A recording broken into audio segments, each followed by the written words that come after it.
চিন্তিত চেহারা নিয়ে খাবারের টেবিলে বসে আছে সুভা। সেলিনা বেগম খাবার দিয়েছেন মেয়েকে অনেক সময়ই হলো। সুভা খেয়াল করেনি এখনো, কি যেন ভেবেই চলেছে সে। মেয়ের মাথায় হাত বুলিয়ে আদুরে কণ্ঠে জিজ্ঞেস করলেন সেলিনা বেগম, কি হয়েছে সুভামা? সুভা তখনকার ঘটনাটা নিয়ে ভাবছিল। কালো ফুলের বুকে রক্তমাখা পুতুলটা কে রাখলো ওখানে? এই একটা জিনিস বারবার মাথায় ঘুরছে তার। এমন সময় মায়ের ডাক কানে আসতে কেঁপে উঠেছে সে। নিজেকে স্বাভাবিকের উত্তর দিয়েছে, কিছু হয়নি তো আম্মু, আমার আবার কি হবে? বললি খিদে পেয়েছে তাই তাড়াহুড়া করে খাবার বানালাম, এখন না খেয়ে প্লেটের দিকে তাকিয়ে আছিস যে? সুভা আর তার আম্মুর কথা বলার মাঝখানে সুভার ফুপ্পু এসে পড়লেন সেখানে। নিজের ছেলের বিষয় এটা সেটা বলছেন সুভাকে, কিন্তু এই মুহূর্তে এসব কথা শুনতে ভালো লাগলো না সুভার। খাবারের প্লেটটা হাতে নিয়ে মাকে বুঝিয়ে সুঝিয়ে নিজের রুমে চলে গেল সে। দিনের আলো ফুরিয়ে চারিদিকে খুরখুরি অন্ধকার নেমে এসেছে। ঘড়ি কাঁটা জানান দিচ্ছে এখন সময় 12টার কাছাকাছি। অফিসে প্রচুর কাজ সুভার। শত চেষ্টা করে অফিসের কোনো কাজে কিয়ানের সাহায্য সে পাচ্ছে না। সারাদিন বাড়িতে থাকবে ঠিকই, কিন্তু সুভা এইসব বিষয় কিছু বললেই তাকে আর পাওয়া যাবে না। এদিকে সুভার আব্বু অসুস্থ। অফিসের ব্যাপারটা নিজের মেয়ে আর ভাইয়ের উপর ছেড়ে দিয়েছেন। সুভাকে পেয়ে তার চাচুও নিশ্চিত হয়েছেন। একা একা এত কিছু সামলাতে হিমশিম খাচ্ছিল তিনি। সুভার উপর দায়িত্ব দিয়ে বুড়ো বয়সে নিজে ঘুরতে চলে গেছেন শ্বশুর বাড়ি। সুভার মাথায় হাত, এত কিছু সে একা একা কিভাবে সামলাবে? এদিকে ভাইটাও কাছেন না। সুভার মনে হলো দরজার সামনে কেউ দাঁড়িয়ে আছে। তাকাতে রিফাতকে দেখতে পেল। চায়ের কাপ হাতে দাঁড়িয়ে আছে সে। দরজা চকচক শব্দ করে ভেতরে আসার অনুমতি চাইছে সুভার কাছ থেকে। মুখের উপর না করে দিতে পারেনি সুভা, তবে ভেতরে আসতেও বলেনি। রিফাত নিজেই রুমে ঢুকেছে। চায়ের কাপটা টেবিলের উপর রেখে বসেছে সুভার মুখোমুখি। সুভা বিরক্ত হয়ে মুখ খুলতে কিছু বলতে যাবে, তখনই রিফাত কথা বলে উঠল, তুমি কি এখনো 2 বছর আগের ঘটনাতেই পড়ে আছো শুভা? মানে? তুমি না চাইলে বিয়েটা আমি ভেঙে দেব, কিন্তু একটা কথা মনে রেখো, অরণ্য আনহার হবু বর। নিজের বোনের সাথে যার বিয়ে ঠিক, তার প্রতি এখনো কেন এত টান তোমার? আমাকে ভালোবাসা যায় না? এমনিতে মাথা খারাপ, তার উপর অরণ্যকে নিয়ে এত কথা। বিরক্ত হচ্ছে শোভা। নিজের রাগ নিয়ন্ত্রণ করতে ব্যর্থ সে। তো কে পাঠিয়েছে আপনাকে এখানে? আমি এসব কথা শুনতে চেয়েছি একবারও? তুই শুনতে না চাইলেও আমরা বলবো শোভা, রিফাত ভাইয়াকে বিয়ে করতে চাচ্ছিস না কেন? এতটা স্পষ্ট অরণ্যের প্রতি তোর পুরনো প্রেমটা জেগে উঠেছে আবার? আনার কথা শুনে হাসি পেল শোভার। হাসতে হাসতে বলছে, এক ছিল ঘসেটি বেগম, তার সাথে মিলেছে আরেক মীর জাফর। দুইজন মিলে কি চায়ের সাথে বিষ মিশিয়ে আমাকে মারতে এসছো? আনা রেগে গেছে শোভার কথায়। ফ্রিকুচকে তাকিয়েছে তার দিকে। কিছু বলতে গেলে রিফাত চোখ দিয়ে ইশারা করছে না বলতে। রিফাত ভালো মানুষের ভান ধরে শান্ত কণ্ঠে বলে শোভাকে, তোমার আমাকে এমন মনে হলো শুভা? আনহা এখানে আসবে আমি জানতাম না। রুমে গিয়ে দেখলাম তোমাকে ডিস্টার্ব লাগছে, তাই চা নিয়ে আসলাম। রিফাত ভাইয়া, আপনাকে একটা কথা বলে রাখি, আমি কেমন সেটা বাড়ির সবাই জানে। আপনাকে নিজের ভাই ব্যতীত অন্য কিছু কখনোই ভাবিনি। এত এক্সট্রা কেয়ার দেখানোর কোনো দরকার নেই। শোভার কথা শেষ হয়েছে কিনা আনহা বলে উঠেছে তাকে। আনা, তুই এই বিয়ে করবি না আমি জানি শোভা, কিন্তু অরণ্যের দিকে ভুলেও নিজের খারাপ নজর দিবি না। এত ভয় কিসের আপু? তোর মধ্যে থাকা এই ভয় বারবার বুঝিয়ে দেয় তোদের দুজনের জন্য কিছুই নেই, যা আছে সব লোক দেখানো। আর চোখে মুখের অবস্থা দেখে হাসছে শোভা। আনহার বিরক্ত লাগছে শোভার এই হাসি। হাতের কবজিতে টান দিয়ে বলছে, তুই কি ভেবেছিস হুট করে কোথা থেকে উড়ে এসে জুড়ে বসে অরণ্যকে আমার কাছ থেকে কেড়ে নিবি? এটা কখনোই হবে না। শোভা এক ছটকায় নিজের হাতটা ছাড়িয়ে নিল। চ্যালেঞ্জ করছিস তুই? পরে কিন্তু কান্না করে কুল পাবি না। আনা আবারও কিছু বলতে যাবে, তখনই কটমট কণ্ঠে রিফাত আর আনহাকে উদ্দেশ্য করেই বলে উঠেছে শোভা, দ্বিতীয়বার পারমিশন ছাড়া আমার রুমে আসার সাহস দেখাবেন না। এই মুহূর্তে চলে গেলে ভালো হয়।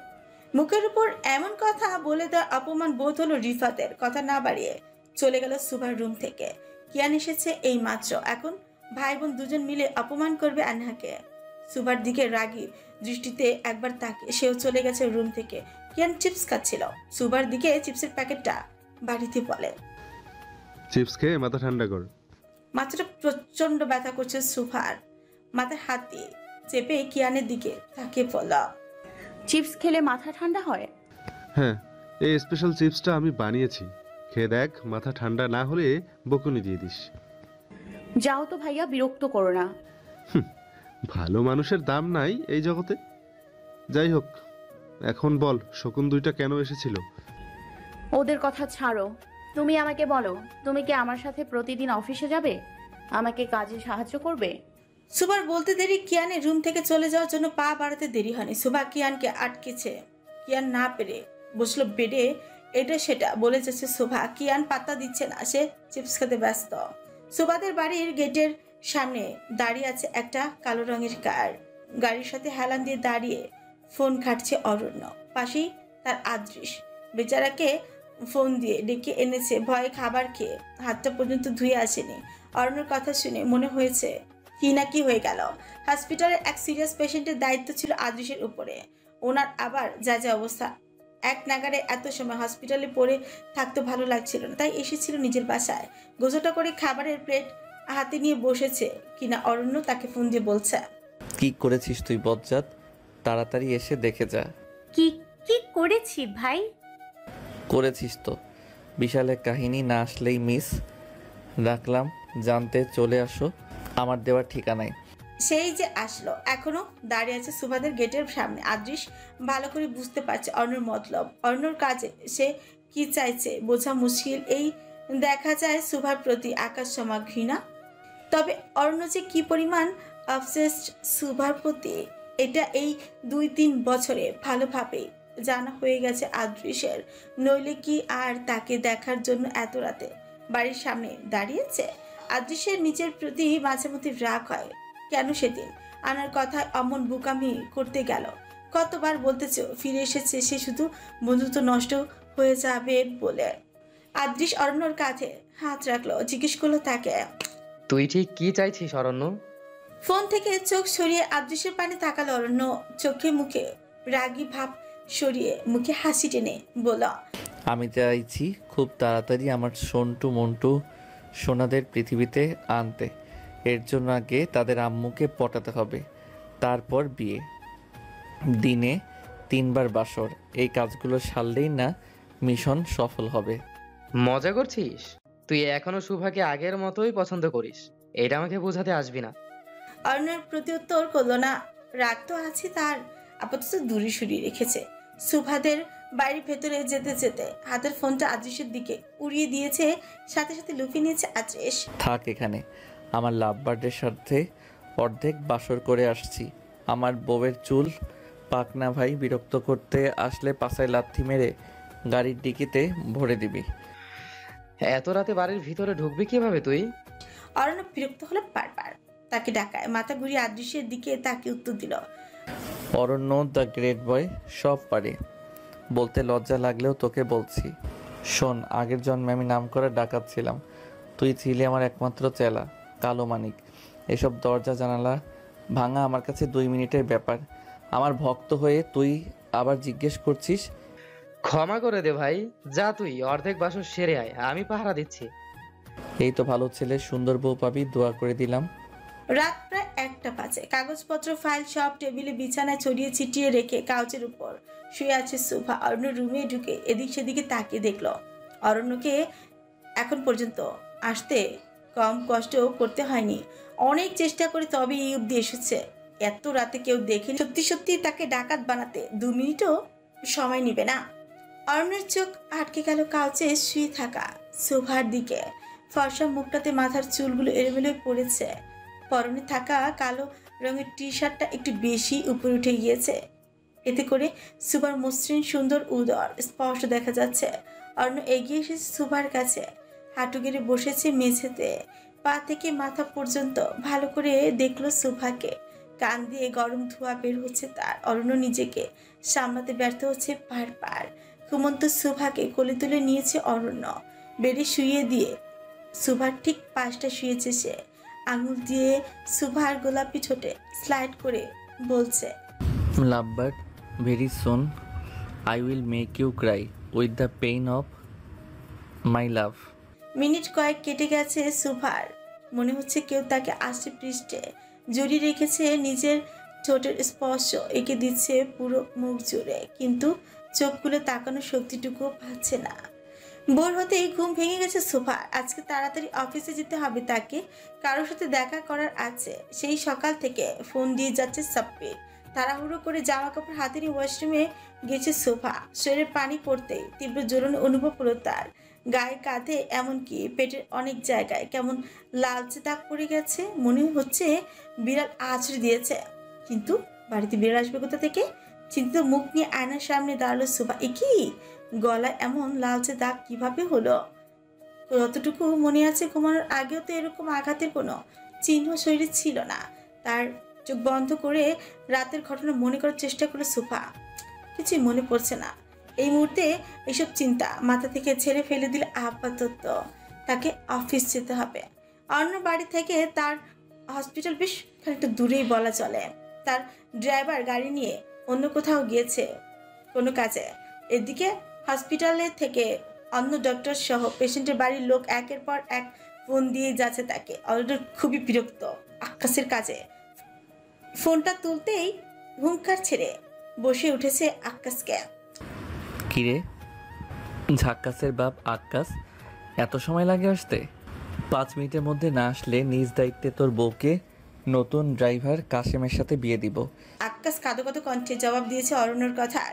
30 মিনিটের রাস্তা, আমি 5 মিনিটে কিভাবে আসবো স্যার? কিভাবে হাগু মুতু করতে হবে এটাও আমাকে শিখিয়ে দিতে বল এখন। এই অপমান গায়ে মাখলো না আকাশ। এমন কথা সে প্রতিদিন শুনে। ভয় ভয় আবারও বলছে অরণ্যকে। এত তাড়াতাড়ি কিভাবে আসবো বলে দিলে উপকার হতো স্যার। দরকার পড়লে গাড়ির পিঠে পাখা লাগিয়ে বিমান বানাবি, তবুও তাড়াতাড়ি আই বাপ। ভিজে মুরগির মতো ভাব ধরিস না। এমন হলে আমার বিয়ে করে বাচ্চা কাচ্চা হয়ে যাবে, তবুও তোর দেখা মিলবে না। অরণ্যর পাশে থাকা আদৃশ গালে হাত দিয়ে তাকিয়ে আছে অরণ্যর দিকে। এই ছেলের এমন কথাবার্তার আর পরিবর্তন হবে না এই ভেবে মনে মনে হতাশে। ফোনটা কান থেকে সরিয়ে অরণ্য দ্রুত তাকিয়েছে আদৃশের দিকে। হঠাৎ এমন তাকানোর মানে বুঝলো না আদৃশ। সে কি কোনো ভুল করলো? জিজ্ঞেস করতেই যাবে অরণ্যকে, তখনই নাকটা উঁচু করে বলে উঠল অরণ্য। রাতে কি দিয়ে খেয়েছিস ভাই? তোর পাদে এত গন্ধ কেন? আদৃশের গালে থাকা হাতটা আপনা আপনি সরে গেল। হাঁ করে তাকিয়ে আছে সে অরণ্যর দিকে। এখন কি উত্তর দিবে অরণ্যর কথার? তুই কি জীবনে ভালো হবি না অরণ্য? আমি খারাপ ছিলাম কবে রে? কথা বাড়লো না আদৃশ, জানে ভালো করে কিছু বলে এই অরণ্য পারলে বেচারা প্যান্ট খুলে হাতে ধরিয়ে দিবে, মান ইজ্জত শেষ করবে নিজের মুখে নাউজুবিল্লাহ মার্কা কথা দিয়ে। আদৃশ না বলে 2 হাত জোর করে বুঝালো এইটা বলায় তার ভুল হয়েছে। অরণ্য আবারও কাউকে ফোন দিয়েছে, কথা বলছিল তার সাথে। তখনও খেয়াল করলো আদৃশ কেমন চ্যাপ চ্যাপ করে তার দিকে তাকিয়ে আছে।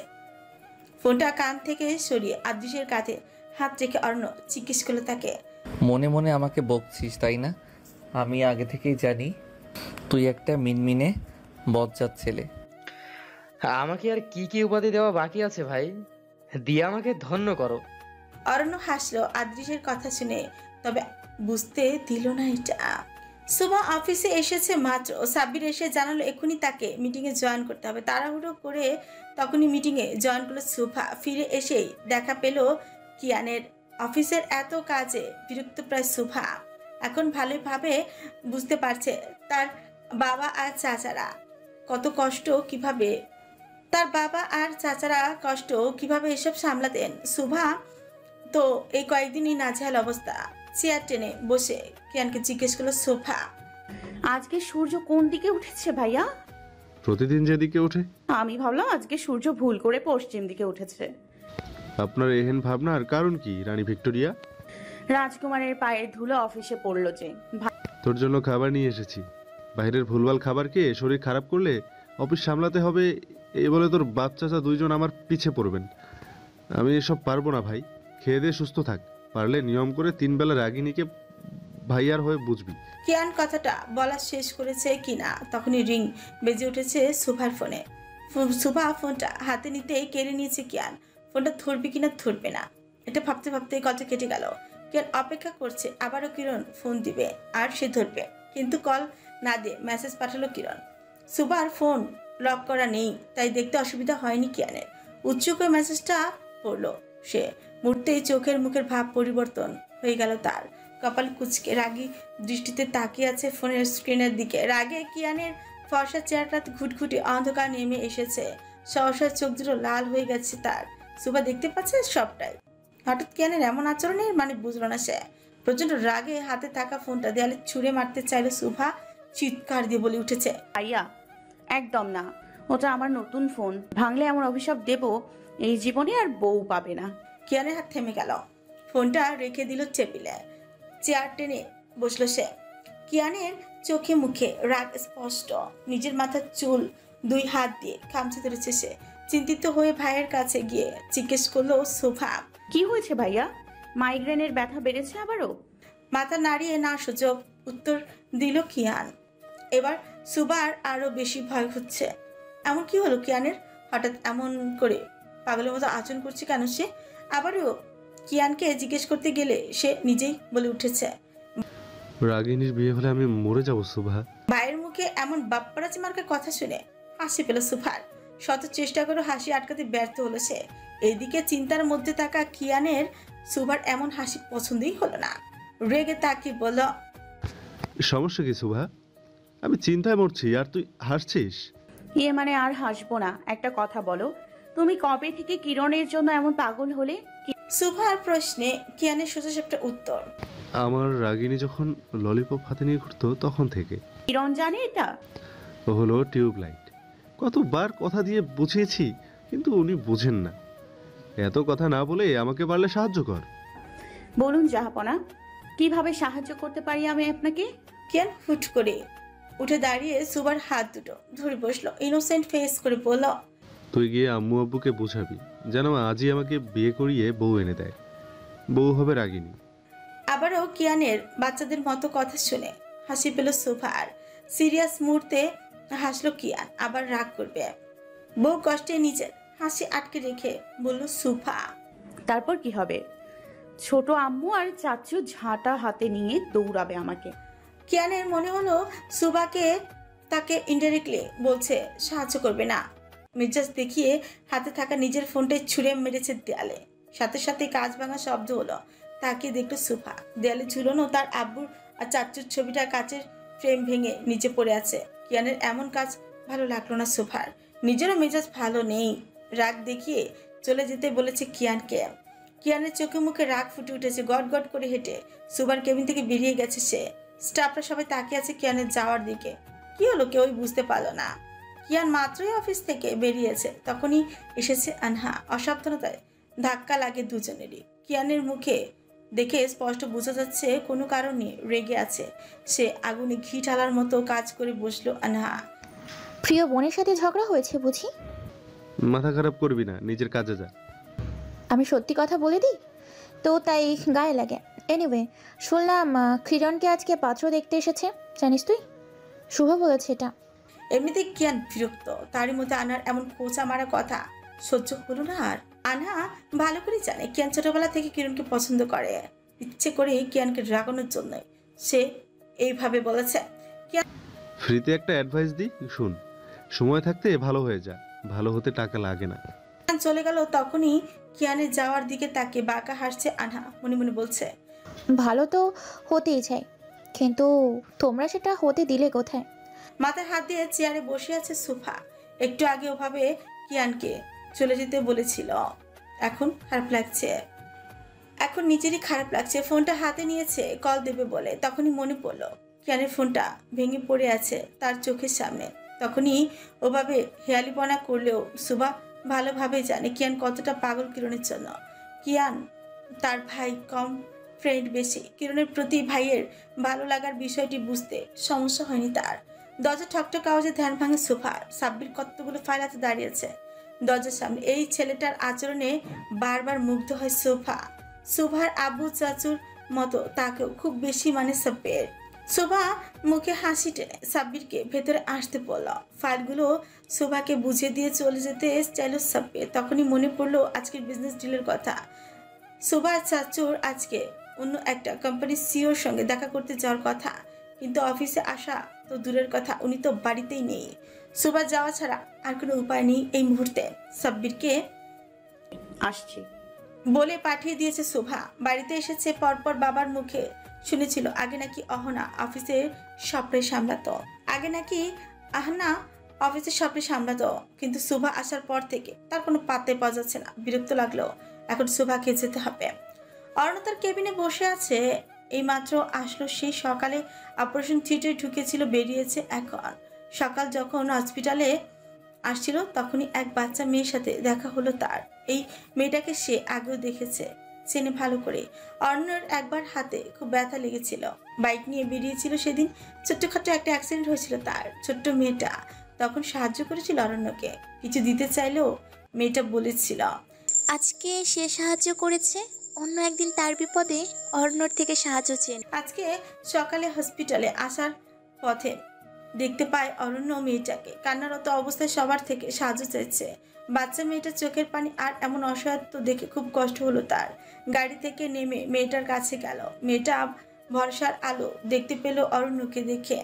পরিচিত মুখ দেখে কান্নার বেগ বাড়লো। আর সবকিছু শুনে অরণ্য মনে হলো আজকে মেয়েটাকে সাহায্য করার সময় এসেছে তার। মেয়েটার বাবা হার্ট অ্যাটাক করেছেন, ঘরে তার মা কান্নাকাটি করছে, হাতে তাদের টাকা নেই। হসপিটালে নিয়ে গেলে সেখানে রাখেনি, বলেছে বড় কোনো হসপিটালে নিয়ে গিয়ে ভালো হার্টের ডক্টরকে দেখাতে। তখনই থেকেই নিজের আত্মীয় চেনা জানা সবার হাতে পায়ে ধরে সাহায্য চাইছে মেয়েটা, কিন্তু কেউই সাহায্য করতে রাজি নয় তাদের। কি করবে, কোথায় যাবে কিন্তু বুঝতে না পেরে সেখানে বসে পাগলের মতন কান্না শুরু করে দিয়েছে মেয়েটা। অরণ্য তার বাড়িতে গেল, চেক করে বুঝতে পারলো অবস্থা গুরুতর। তবে বেশি দেরি হয়নি, আদৃশকে ফোন দিয়ে জানালো এমার্জেন্সি পেশেন্ট নিয়ে আসছে দ্রুত ওটি রেডি করতে। ড্রাইভার আকাশের সাহায্যে হসপিটালে পর্যন্ত নিয়ে এসেছে ওনাকে। সকালবেলা থেকে এই ঝামেলায় পড়ে গেছে অরণ্য। আজকে যে বাড়িতে মেহমানদের আসার কথা মাথাতেই নেই তার। কিরণের ফোন আসছে বারবার, আজকে তাকে দেখতে আসার কথা। এটা কিরণ ছাড়া বাড়ির বাকিরা সবাই জানে। ভাইয়ের সাথে তার বন্ধুর মতো সম্পর্ক, সে কিছুই জানালো না দেখে রেগে আছে কিরণ। না পেরে এই কলটা রিসিভ করেছে অরণ্য। ফোনের অপর পাশ থেকে কেউ রেগে মেগে বলে উঠেছে, সমস্যাটা কি ভাইয়া তোমার? তোকে বিয়ে দিয়ে বাড়ি থেকে বিদায় করে আমি বিয়ে করব। তুই যা দজ্জাল, আমার ভোলাভালা নাদান বউয়ের সঙ্গে সারাদিন ঝগড়া করবি, সমস্যা এটাই। এই জন্যই তোমার ভোলা ভালা নাদান বউ পাত্তা দেয় না তোমাকে। খোঁচা মারবি না পেতনি, এখন পাত্তা দেই না, পরে দেখবি আমার কোল থেকে নামতে চাইবে না। তোর বালটুপি ললিতা, কি বলতে ফোন দিয়েছিস বল। তাড়াতাড়ি বাসায় এসো। কথাটা বলে কলটা কেটে দিয়েছে কিরণ। অরণ্য জানে কিরণ এই বিয়ে করতে চায় না। সেদিন শপিং মলে কিয়ানকে দেখে সে বুঝেছিল কিয়ান অরণ্যকে পছন্দ না করলো, তার বোনকে অনেক পছন্দ করে। কিয়ানের চোখে মুখে কিরণের প্রতি তার ভালোবাসা দেখেছিল অরণ্য, যেমনটা অরণ্য শুভাকে করে। তাকে পাওয়ার জন্য এতটুকু করতে হবে অরণ্যকে। ঠোঁটের কোণে রহস্য ভরা হাসি অরণ্যের। তার মাথার মধ্যে কি চলছে সে ছাড়া আর কেউ জানে না। অরণ্য মেয়েটার সাথে দেখা করতে এসেছে পিছু পিছু, আবার আদৃশ্য এসেছে। মাথায় হাত বুলিয়ে বলেছে মেয়েটাকে, চিন্তা করো না, অপারেশন হয়েছে, এখন তোমার আব্বু আস্তে আস্তে ভালো হয়ে যাবে। অরণ্য চলে যেতে চাইলে পাশে থাকা মেয়েটার আম্মু বলে উঠেছেন, আপনাকে ধন্যবাদ জানানোর ভাষা খুঁজে পাচ্ছি না আমি স্যার। বিপদের সময় দেবদূতের মতো এসে সাহায্য করলেন আমাদের, এই ঋণ কিভাবে শোধ করব আমরা? এভাবে বলবেন না, আপনার এই ছোট্ট মেয়েটার কাছেও আমি ঋণী ছিলাম। আপনাদের জায়গায় অন্য কেউ থাকলেও আমি এটাই করতাম। ডাক্তার হিসেবে একজন অসুস্থ মানুষের পাশে দাঁড়ানো আমার কর্তব্য। হসপিটালের পাশে একটা বড় রেস্টুরেন্ট। ইদানিং এই রেস্টুরেন্টের খাবারের মায়ে পড়ে গেছে অরণ্য। এই যে এখনো যাচ্ছে সেখানে, পেছনে তাকে দেখলো আদৃশ তার সাথে হাঁটছে। ফ্রিকুচকে আদৃশ মানে তাকে প্রশ্ন করলো অরণ্য, কি চাই বাবা? পাদেন্দ্রনাথ, তুমি আমার পিছু নিয়েছো কেন? অরণ্যর মুখে নিজের এমন নাম শুনে হা করে তাকিয়ে রইল বেচারা আদৃশ। পরিচয় হয়েছে পর থেকে এই অরণ্য বেচারার নামের এমন ভাবেই পিন্ডি চটকায়। কষ্টে তার কচু গাছের সাথে ফাঁসি লাগিয়ে মরতে ইচ্ছে করে। আন্টি ফোন দিয়ে বলেছেন তোকে চোখে চোখে রাখতে, কোনোভাবেই যেন শুভার খপ্পরে না পড়িস। কি আম্মু বলেছে এসব? আম্মু সিসি ক্যামেরা আর তুই গোয়েন্দা হলি কবে থেকে? আগে তো ছিলি চোর, ভাগ্য করে এই জন্মে হাতুড়ি ডাক্তার হয়েছিস। এসব আজগুবি কথা বলে আর কত লজ্জা দিবি আমাকে? জানিস যখন আজগুবি কথা, তাহলে আবার লজ্জা পাস কেন? ঢং না করলে পেটের ভাত হজম হয় না তোর, মিনমিনে বজ্জাত। তুই চোখ মুখ শক্ত করে এমন ভাবে কথা বলিস, মনে হয় সত্যি সত্যি কি নাকি করে বসেছি। তোর জ্বালায় একদিন হার্ট অ্যাটাক করে আমার মৃত্যু হবে ভাই। রাখ তো, আমার কথা শোন। শাশুড়িদের এই এক সমস্যা বুঝলি, ছেলের বউকে তারা টাইট দিয়ে রাখতে চায় সব সময়, কিন্তু আম্মু তো আধুনিকা, এসব কুটনামি মাথায় আসে কিভাবে? তুই আবার ভুলভাল কিছু বুঝিয়েছিস নাকি? আদ্রিস দ্রুত তার মাথা এদিক সেদিক নাড়িয়ে উত্তর দিল, সে এইসবের কিছু জানে না। এদিকে আদ্রিসের এমন ভীতু মুখ দেখে অরণ্য হেসে বলছে, চোরের মন পুলিশ পুলিশ, কিছু না করলে এমন ভয় পাচ্ছিস কেন?